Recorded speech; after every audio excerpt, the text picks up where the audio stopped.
Con su permiso, Presidenta, muy buenos días a todas, a todos. Lo que les voy a presentar es el paquete arancelario.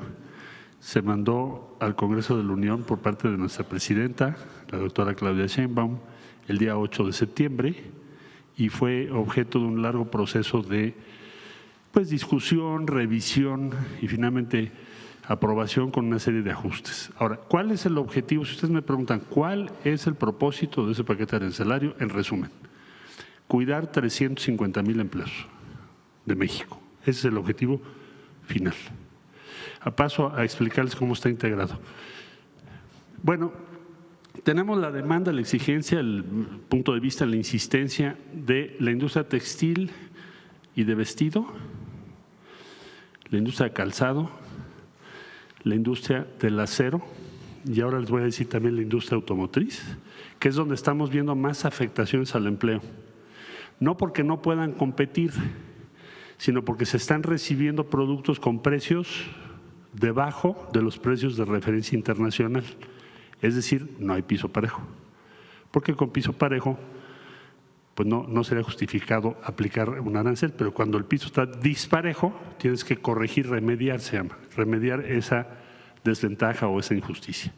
Entonces, en acero, en apenas del año, digamos, los últimos 2 años ha crecido 12.4%, es el ritmo de crecimiento que llevan las importaciones, 20.8% en vestido, incluyendo plataformas digitales, y calzado 22.3%. Si esto continúa, para fines del año 2026, junto con la industria automotriz, estaríamos perdiendo 350,000 empleos. La siguiente, por favor. Esta es la industria automotriz. México, recuerden, es el 5º productor mundial de vehículos. Queremos mantener esa posición, está en nuestro Plan México, ahora lo voy a explicar. Y el ritmo de crecimiento de importaciones, 34%. A ese ritmo de crecimiento de importaciones, repito, con precios debajo de los precios de referencia, esto lo haces o lo hacen muchas empresas cuando quieren ganar mercado. Primero gano el mercado, vendo debajo de inventario, sé que mi adversario, mi competidor no puede sobrevivir y después ya subo los precios más adelante. Entonces, crecimiento 34%, aquí lo ven ustedes la tendencia. Entonces, resumen, 350,000 empleos, ¿de qué? Calzado, textiles, vestido, acero, industria automotriz. Recuerden que industria automotriz es 1/3 de los empleos de la manufactura de México. Entonces, sí importa mucho tomar medidas a tiempo. La que sigue, por favor. Este es nuestro balance respecto a los países de los que estamos importando más, 10-1. Es decir, nosotros exportamos 1 e importamos 9. Esto de suyo, por sí solo, es algo que nos debe llamar la atención y procurar que no sea tan grande el desequilibrio, pero también da cuenta de cómo va la tendencia. No podemos permitir que esto siga creciendo porque es insostenible. ¿Cómo lo pagamos? Pues la que sigue, por favor. Gracias. Bueno, está vinculado a nuestro plan, el Plan México a nuestro país.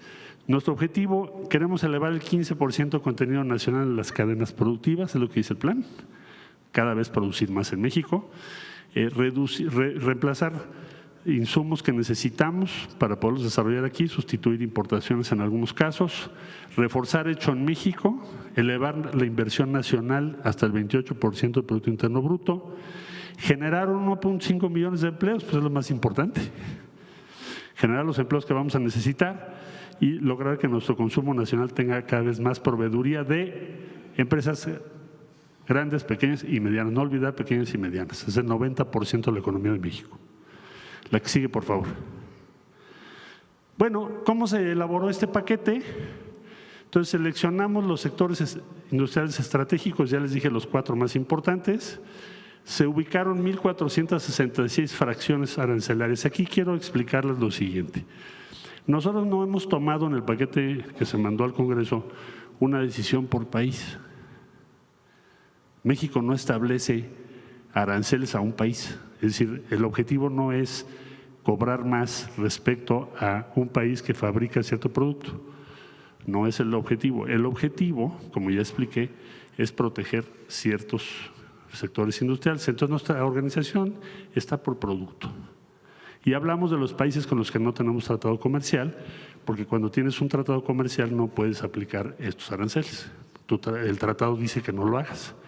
Entonces, para cuidar la industria automotriz decimos, todos los vehículos que estamos importando tienen este arancel si no es de un país con el que tengamos tratado comercial o no es un cupo. Los cupos, como ustedes recordarán, es el derecho que tiene una empresa que produce en México, que exporta desde México para importar una parte. Eso es un cupo. Si tú no produces en México y no hay tratado comercial, entonces tienes que pagar un arancel. Eso es como funciona. Entonces, nosotros no tenemos un diseño geopolítico, es lo que quiere decir. O sea, no le cobramos a un producto porque se hizo en un país. Lo que hacemos es poner un arancel para proteger una industria en México, no importa en qué país se produzca. Eso es muy importante. Bueno, se garantizó, se buscó no depender e importar de un solo país, porque en ese caso, si no podemos reemplazar lo que estamos importando, pues no lo vamos a ponerle un arancel porque tendría un impacto que es negativo. Buscar que haya numerosas opciones de importación cuando no lo producimos nosotros y que no generen presiones inflacionarias. Esto es muy importante, ahora lo voy a desarrollar más adelante. La que sigue, por favor. Bueno, ¿con quién se dialogó? Bueno, la Cámara de Diputados encabezó un diálogo muy importante, hay que decirlo, y lo mismo la Secretaría de Economía. Entonces, la Confederación de Cámaras Industriales, la CONCAMIN, la industria del hierro y del acero, Canacero, la CANIPEC, industria de productos cosméticos también, industria de transformación, industria del aluminio, industria textil, industria maderera, industria del vestido. La que sigue, por favor.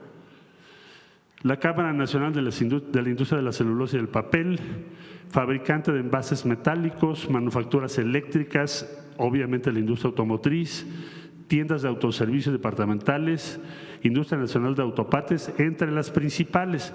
Y además se dialogó con los diferentes países que están incluidos en esta medida o que tienen algún producto que pueda estar incluido: China, Corea del Sur, Indonesia, India, muchos países. La que sigue, por favor. Bueno, resulta que entonces esta es la estructura de los 17 sectores que les mencioné, empezando por autopartes, autos ligeros, vestido, plástico, siderúrgica, electrodomésticos, juguetes, textiles, muebles, calzado, producto de marroquinería, papel y cartón, motocicletas, aluminio, remolques, vidrio, jabones, perfumes y cosméticos. Son los 17 sectores que referí que están incluidos. ¿Qué sucedió aquí? Bueno, aquí tienen ustedes la distribución de las fracciones, cuántas fracciones en cada uno de los rubros, qué porcentaje representa del paquete. Estas son cambios que hizo la Cámara de Diputados o que se derivaron de los diálogos con los países o que la Secretaría de Economía recibió. Para resumirles todos los números, los cambios mayores fueron en autopartes. ¿Por qué? Porque se nos dijo, oye, en autopartes no lo puedo reemplazar tan rápido. Siderúrgica, en textil, vestido y aluminio. Son los cambios principales que hicieron. ¿Por qué esos cambios? Porque las empresas nos dijeron, no tenemos cómo reemplazarlo o el costo podría ser alto, entonces se hicieron esos ajustes para evitar impactos no deseados en las fracciones arancelarias en el paquete. La que sigue, por favor. Bueno, resumen, 350,000 empleos vamos a proteger, no buscamos dañar a ningún país en específico, no tiene diseño geopolítico, es diseño comercial y económico. Económico, protección de empleos. Comercial, los productos en donde vemos que hay una competencia desventajosa para la industria mexicana. Sí busca proteger a nuestra industria en relación a cualquier abuso que haya de una empresa o de otros lugares. Y estos son los países con los que tenemos, del lado izquierdo tenemos tratado, del lado derecho no tenemos tratado comercial. Para que ustedes tengan una idea de para quién o a qué países podría afectar en algún grado. La que sigue, por favor. Bueno, ¿dónde están los empleos? Estos son los 350,000 empleos que nos preocupan. Están en Aguascalientes, Baja California, Chihuahua, Coahuila, Estado de México, Guanajuato, Jalisco, Nuevo León, Puebla y Querétaro principalmente. Y aquí les puse en el mapa algunas de las empresas incluidas. Es lo que queremos proteger. Resumo, como empecé, 350,000 empleos, porque si no, dentro de un año, como nos decía la presidenta Sheinbaum, si no tomamos medidas ahorita, entonces dentro de un año la pregunta sería, ¿cómo vamos a crear esos 350,000 empleos? Ya los habríamos perdido, pues vamos a actuar a tiempo. Por eso se hizo todo este trabajo. La que sigue, por favor. Y bueno, no es de extrañar entonces, si ustedes ven las publicaciones recientes con CAMIN, el Instituto Mexicano del Aluminio, la Cámara Nacional de la Industria Textil, la Canacero y otras asociaciones respaldando la decisión que ha tomado la presidenta Claudia Sheinbaum y ha respaldado el Congreso de la Unión de México. Esa es la razón por la que ustedes tienen ese apoyo de tantas cámaras industriales. Eso sería el paquete arancelario y lo que significa, repito, 350,000 empleos. Ahora ustedes me preguntarán, ¿esto va a encarecer? No, hicimos un cálculo fracción por fracción y lo que estamos estimando es que sea más o menos 0.2 el impacto que pueda tener por 350,000 empleos protegidos, que puede ser empresas pequeñas, medianas o empresas grandes. Donde tenemos que cuidar es el empleo y nuestras industrias. Si competimos, somos el país exportador más destacado de América Latina, pero tiene que haber piso parejo, ¿no? Tiene que haber condiciones de competencia, no permitir precios por debajo de inventario y de costos o precios de referencia. Bueno, ese sería, presidente. No sé si quiera que comente polos brevemente. Bueno, y les traje una síntesis que me pidió la presidenta de polos de desarrollo. Los polos de desarrollo, ¿cómo van? La que sigue, por favor. Recordarán ustedes que la presidenta de México nos ordenó que se trabajara con los gobiernos de los estados para tener 15 polos que ya están en curso y cuyos objetivos, polígonos es un territorio que se determina para ahí concentrar el esfuerzo, cuyo objetivo principal, ustedes aquí lo tienen, promoción de inversiones, proyectos de infraestructura, se dedicaron incentivos fiscales para que pueda haber esa inversión, se quiere o se busca el fortalecimiento de las capacidades locales en esos 15 lugares del país y se han dado muchas facilidades administrativas. La siguiente, por favor. Muchas gracias. Les quiero presentar, porque así me lo pidió la presidenta, en qué sectores se está concentrando la inversión que llevamos hasta ahorita confirmada ya en curso. Sector automotriz, otra vez, el número 1. Por eso es tan importante para México cuidar esto. ¿En dónde? Durango, Tlaxcala, Puebla y Michoacán. Sector logística, que tiene mucho que ver con la eficacia, competitividad de nuestra economía. Celaya, Puerta Logística del Bajío, Tlaxcala, Centro de Distribución y de Comercializadoras, Hidalgo, Distribución y Servicios Logísticos, Michoacán, Canadian Pacific Kansas City, que es un sistema muy importante de integración de las vías férreas. Y otros proyectos que son relevantes, energía, siderurgia, manufactura y economía digital. Es lo que ya tenemos hoy confirmadas, esas inversiones que estoy presentando. La que sigue, por favor. En sectores con inversiones que también vale la pena mencionarles, en Hidalgo tenemos una fábrica de APIs. ¿Qué son las APIs? APIs. Son la base de todos los medicamentos. Si queremos ser cada vez más autosuficientes en la producción de medicamentos y competir en el exterior, o sea, no depender de alguien que te los venda, tenemos que generar cada vez más APIs. Y es lo que está pasando aquí. Aquí hay una inversión de $2,000 millones. Esto es en Hidalgo. Sector agroalimentario, en Puebla tenemos Paysa Foods. Aquí está la inversión, 200 millones. Michoacán, planta irradiadora de la Asociación de Empresas y Sociedades para la Pasteurización de Frutas, Verdura y Carne. Esto es muy interesante para el sector agropecuario. Para Campeche tenemos una planta de procesamiento e industrialización de frutas tropicales, que también va a ser muy interesante. La que sigue, por favor. ¿Dónde están los que ya tenemos programados obras para terminarlas o iniciarlas enero, febrero, marzo de 2026.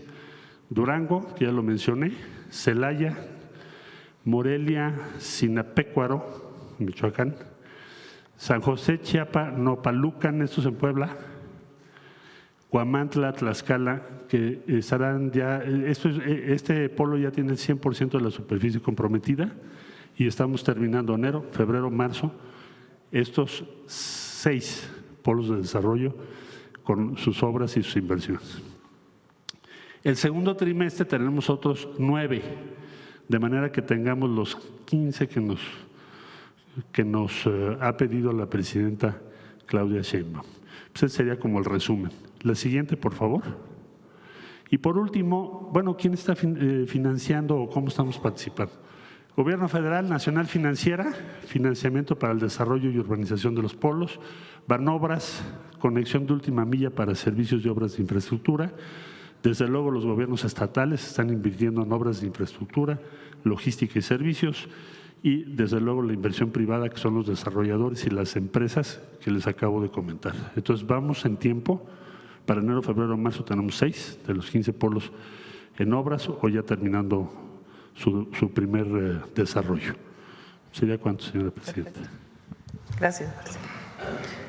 Pues esa es la información de hoy y vamos a las preguntas. Adelante.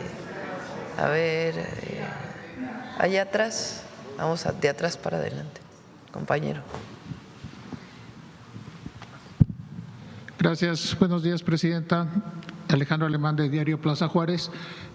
Lo que yo quisiera preguntarle es este equilibrio entre los aranceles y los polos de desarrollo. ¿Cuántos empleos se espera o se estima que los 15 polos de desarrollo generarían para no tener que tomar este tipo de medidas de poner aranceles que a final de cuentas impactan en la inflación, así sea 2 o 3 puntos porcentuales? Lo que está pasando es que está haciendo más caros los productos a los consumidores, que somos todos. Eso finalmente sí es un hecho, que los aranceles no es la mejor medida para el nivel de vida de la población. Gracias. ¿Quieres contestar? Bueno, mira, estamos estimando, desde luego que siempre hay que medir con mucho cuidado el efecto inflacionario de cualquier arancel. Aranceles tenemos en la mayor parte de estos casos. Lo que está haciendo es incrementarlos, no es que no tuvieran.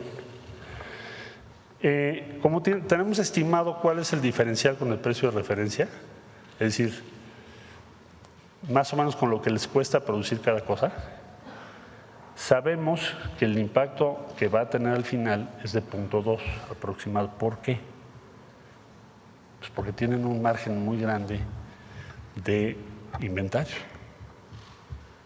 Y sabemos entonces que si tú repercutes exactamente lo que es el arancel, pues vas a perder mercado. Entonces los vas a obligar a seguir vendiendo casi al mismo precio para tener una condición más pareja en la competencia. Es decir, si tú tienes un producto que el precio de referencia son 10 pesos y te lo están vendiendo el 6, quiere decir que en inventarios ya tienen un número muy grande, porque si no estarían perdiendo una gran cantidad de dinero.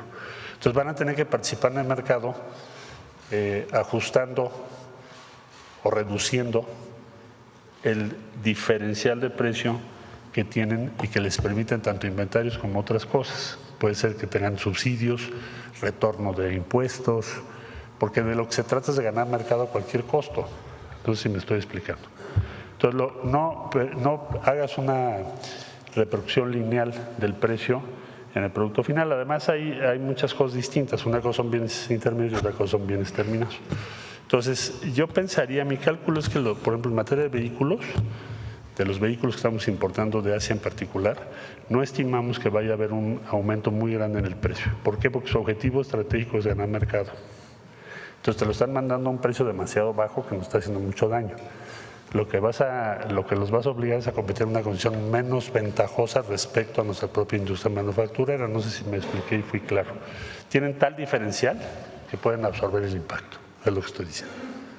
La gran mayoría de los productos. Ahora, ¿cuál es la otra opción? Pues tu opción es, si el costo de los últimos 2 años fueron 150,000 empleos y el de este año pudiera llegar a ser 350,000, ¿cuál sería el plan B si no diseñas aranceles que establezcan una condición competitiva más equilibrada de nuestra industria con la industria de afuera? Pues no tendrías opción, seguirías perdiendo empleos.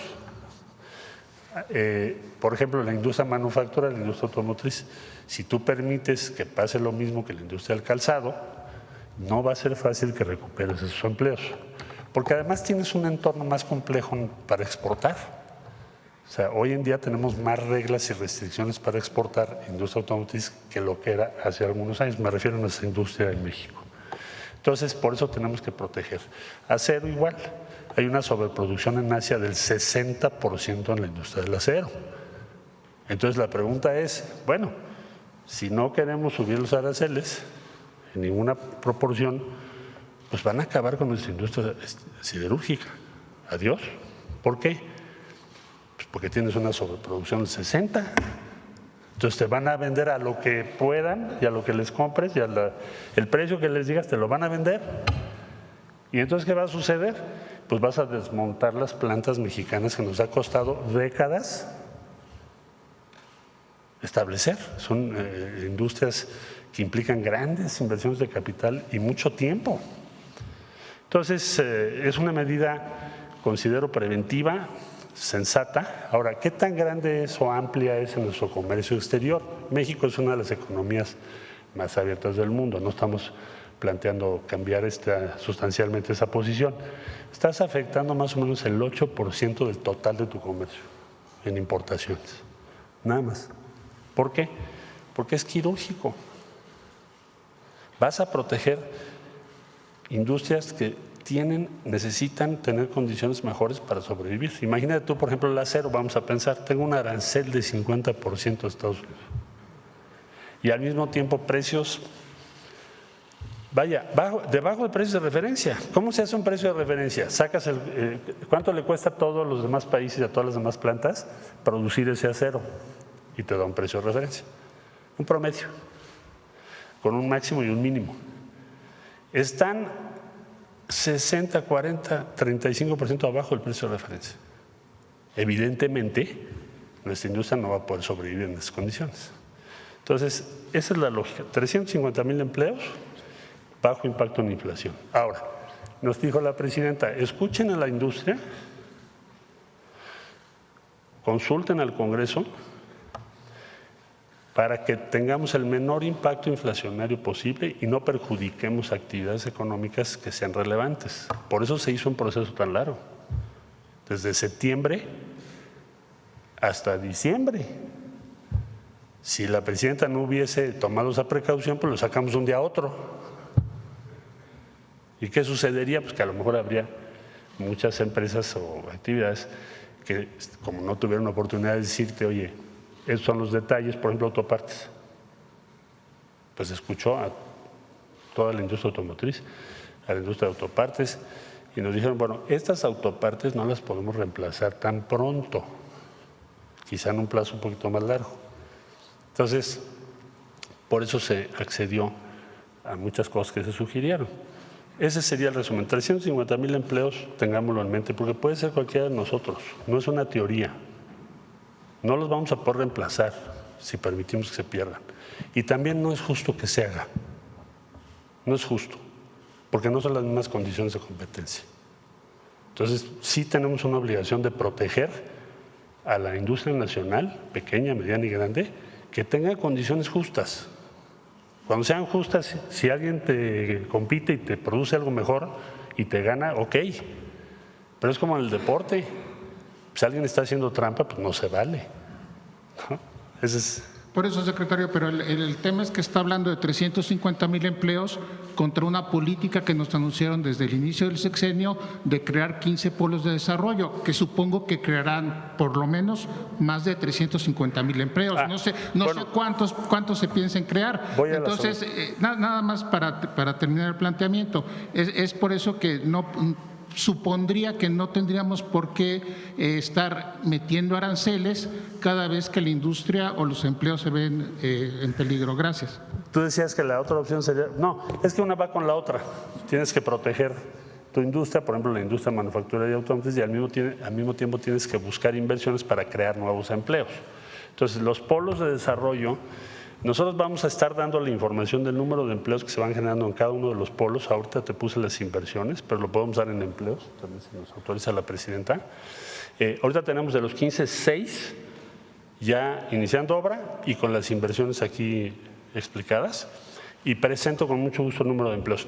Estimamos que el número de empleos va a ser importante en esos polos de desarrollo y los que queremos proteger por el lado arancelario son 350,000. Gracias. Recuerden que desde que llegamos al gobierno planteamos un plan para el desarrollo principalmente industrial del país.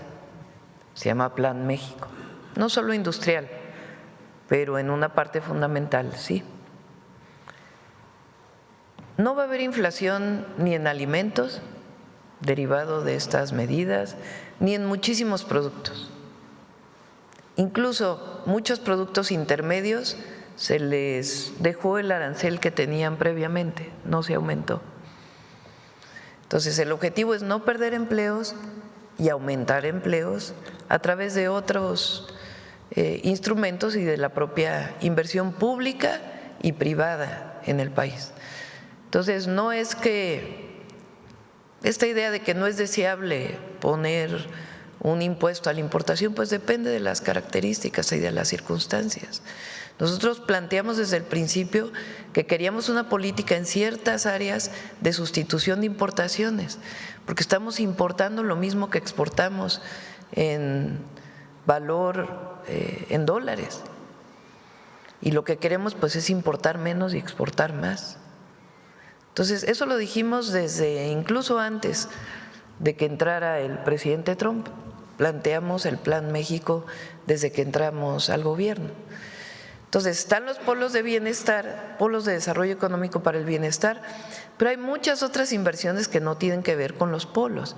Inversiones públicas, de infraestructura, los trenes, la inversión en agua, la inversión en carreteras y además inversiones privadas en distintas áreas que no tienen que ver directamente con los polos, a partir de incluso incentivos que pusimos desde que llegamos al gobierno para la inversión. Entonces, el objetivo es el desarrollo con justicia en el país y para ello tomamos una serie de medidas y no van dirigidas, como bien dijo el secretario de Economía, a ningún país, sino sencillamente a que no se pierdan más empleos en ciertas industrias estratégicas y donde México pues tiene una experiencia muy importante. Adelante, vamos con otras. A ver, Carlos.